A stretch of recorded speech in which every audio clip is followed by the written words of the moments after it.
Yo, what is up guys? Delboy here, aka Blue Collar Sports TV. Hopefully you guys are doing well. If you're new here, smash that like, hit subscribe, all of that good stuff. So I'm well aware, as of right now, there's not really too much to be excited about in boxing. And obviously that makes it hard to make YouTube boxing videos. But nevertheless, there are still some fighters in the sport that I feel I can get behind and fill me with excitement. One of those being Mauricio Lara. Of course, Mauricio Lara campaigns in the Featherweight division, 24 years old, Mexican, and in the last sort of 18 months or so, Mauricio Lara has really come out of nowhere to introduce himself to the boxing public. He's got a record of 25 wins, 2 defeats, 1 draw, 18 of those 25 wins coming by way of knockout. Those losses occurred early in Lara's career, and ever since then he's been on a bit of a tear. Notably, he trains with Emmanuel Navarrete, who himself is a really, really good fighter, in my opinion, also in the featherweight division. But he's been operating under the radar for a long time. That was until he got his big break, his big opportunity, which was February of 2021, when he fought Josh Warrington in the UK. Now, that was just after Josh Warrington vacated his IBF title at featherweight, and Mauricio Lara was essentially brought in as a tune-up fight, a stay-busy fight, whatever you want to call it. And Warrington going into that fight was a resounding favourite. However, we all know what happened. Josh Warrington got flogged in that fight, got beat up and brutally stopped, to be honest. And Lara made a name for himself that night. And of course, after that big upset, Josh Warrington wanted to make it right. So the rematch was made, and it went down on the 4th of September 2021. And going into that fight, I remember being super excited, really, really excited, but the ending was so anticlimactic. I was so mad after that second fight. Essentially what happened, Warrington came out and he tried to box. I felt he boxed well in the first round, probably actually won the first round, but towards the end of the first round, Lara got through with a couple of hard power shots, notably to the body, and you could tell right away that Josh Warrington was panicked, and maybe he was having flashbacks to that first fight. Second round, I felt Lara started to put it on Josh Warrington, which is when Warrington essentially decided to turn into Andre Ward and utilise that head. He cut Lara, the referee stopped it, and it was ruled as a no contest, or a technical decision, I should say. And since then, Josh Warrington doesn't really seem too keen to avenge that loss now. I think he knew how that fight was going. I personally felt it looked that way. Warrington right away, towards the end of round 1, was starting to look uncomfortable. He looked for a way out, and he found it. That's how I see that fight, quite frankly. And after that, Mauricio Lara, despite being signed with Matchroom, has had a hard time getting a big fight. It wasn't that long ago when he beat one of the best featherweights in the world, but he's been unable to build on that. And in my opinion, through no fault of his own, he's been chasing the big fights. He was willing to go in there with Warrington again, got cheated. And after that, of course, he came back, fought Emilio Sanchez, knocked him out in 2 or 3 rounds. And then we got the Lee Wood fight that was confirmed. Really good fight. Lee Wood is the WBA, I believe he's the regular champion. He's recently got good wins over Can Xu and Michael Conlon. The Michael Conlon fight in particular being a barn burner. And many people, many hardcore boxing fans were really looking forward to Mauricio Lara versus Lee Wood. That was going to go down in September. However, a few weeks before the fight, Lee Wood pulled out due to injury.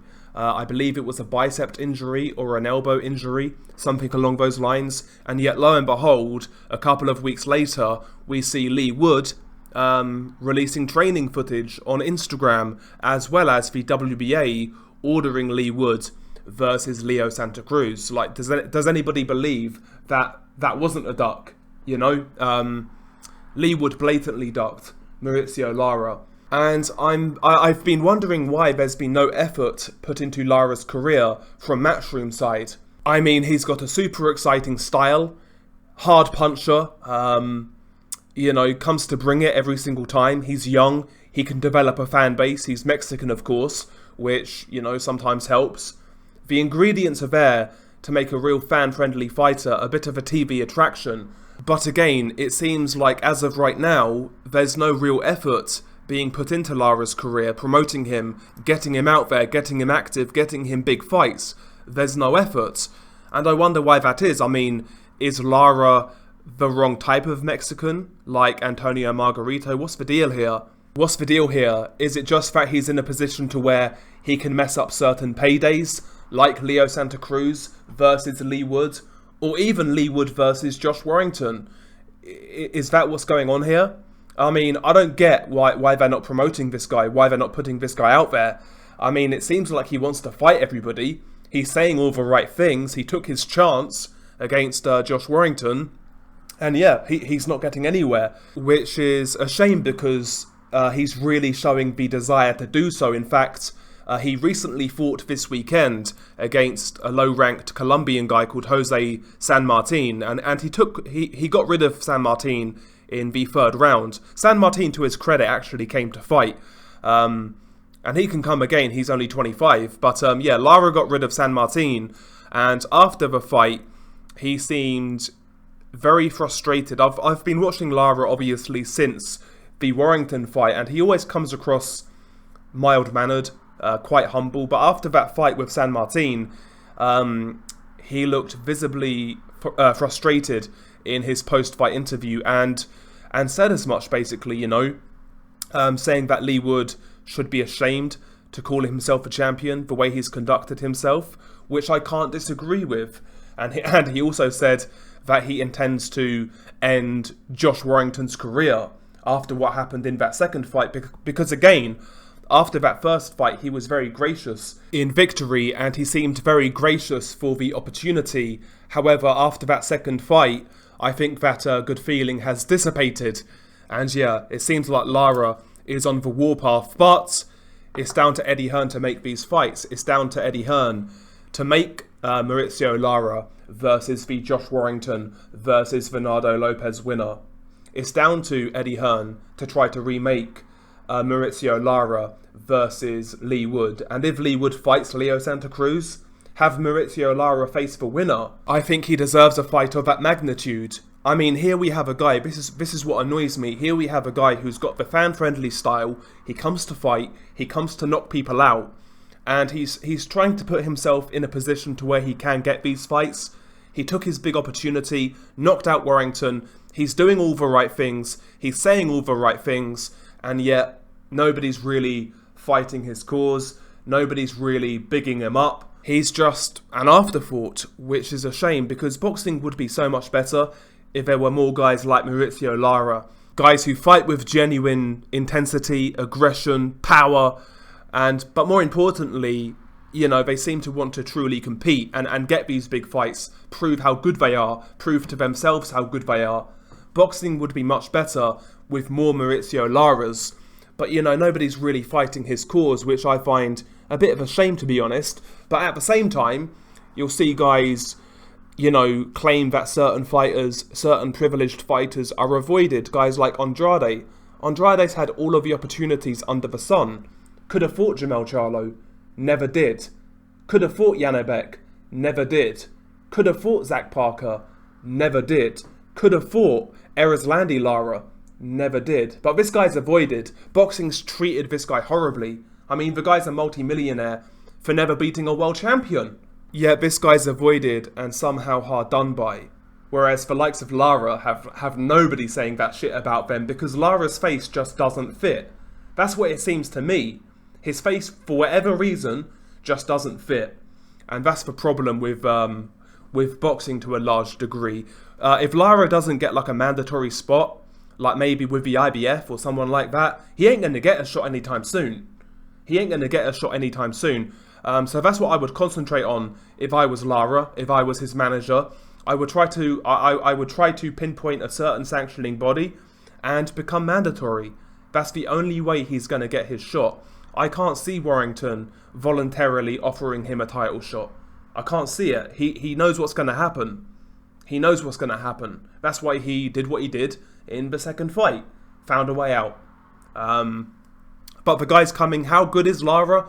I mean, who knows? All I know is he's a very dangerous out. He's a very dangerous fight for anybody in the division. Am I sitting here saying he's the best? No. But the reality is, in my opinion, is that he'll give anybody in this division a hard fight. And they know that as well. They know they're going to have to walk through fire to beat this guy. And unfortunately, a lot of fighters don't really have it in them anymore to take that sort of fight.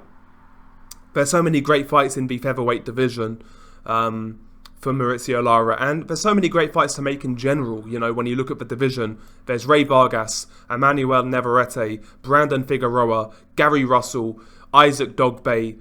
You know, so many good fights to make there, but are they going to happen? We shall see. We shall see. But yeah, Mauricio Lara, out of all of the top guys in the division, seems like he's a bit of a problem for certain promoters. And yeah, seems like his face doesn't fit. That's all I'll say. But yeah, big up to Mauricio Lara, a guy who I can support, a guy who I can get invested in. There's no bullshit, which I appreciate. And his style is what it is. Comes forwards, looking for the knockout. I know exactly what I'm going to get when I see Lara fight. And yeah, I want to see more of him. And I want to see him in big fights. Let's get it. I mean, we'll see.